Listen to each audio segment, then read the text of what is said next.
Fala pessoal que assiste a Libertadores Fever, tudo bem com vocês? Vem cá, você conhece a história da moeda que caiu em pé?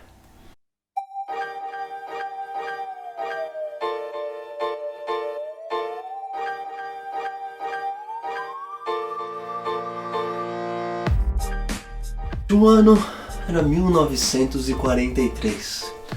Desde o ano de 1937, ou seja, por 6 anos consecutivos, o Campeonato Paulista ficava apenas entre dois times, Corinthians ou Palmeiras.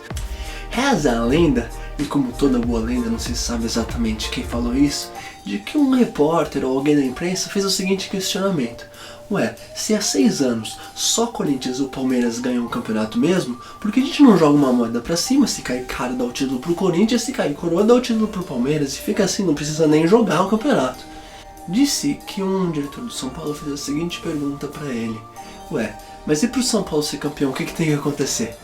E ele falou assim: ué, pro São Paulo ser campeão, só mesmo se a moeda cair em pé. Nesse ano o Campeonato Paulista tinha um regulamento interessante. Era um campeonato de pontos corridos, tinha 11 participantes e turno e retorno. Porém, no final do campeonato, se houvesse 2 ou mais times com a mesma pontuação, esses times fariam um novo mini campeonato para decidir quem seria o campeão. Então, se São Paulo, Palmeiras e Corinthians, por exemplo, os três ficassem com a mesma pontuação em primeiro lugar, eles deveriam fazer um outro campeonatinho entre os três para decidir quem seria o campeão. Na última rodada, São Paulo e Corinthians estavam empatados em primeiro lugar, apesar de que o Corinthians já tinha jogado o seu último jogo. Corinthians e São Paulo, os dois tinham 32 pontos. O empate na época dava 1 ponto e a vitória dava 2, não dava 3 como hoje. E o Palmeiras com 30 pontos, ou seja, São Paulo com 32, Corinthians com 32, Palmeiras com 30. Se o Palmeiras ganhasse o jogo do São Paulo, que era o último jogo do campeonato, os três times ficariam com 32 pontos e teriam que fazer um triangular final para ver quem seria o campeão.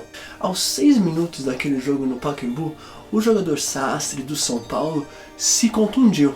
E como naquela época não havia substituição, ele continuou jogando até o fim do jogo só fazendo número.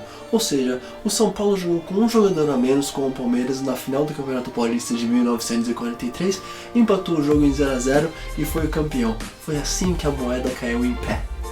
Agora contem pra mim aí nos comentários o que vocês acham que vai acontecer no ano de 2018. Porque sabia que 75 anos atrás a moeda caiu em pé. Será que nesse ano o título vai ficar entre Corinthians e Palmeiras? Vamos jogar uma moeda pra cima pra descobrir?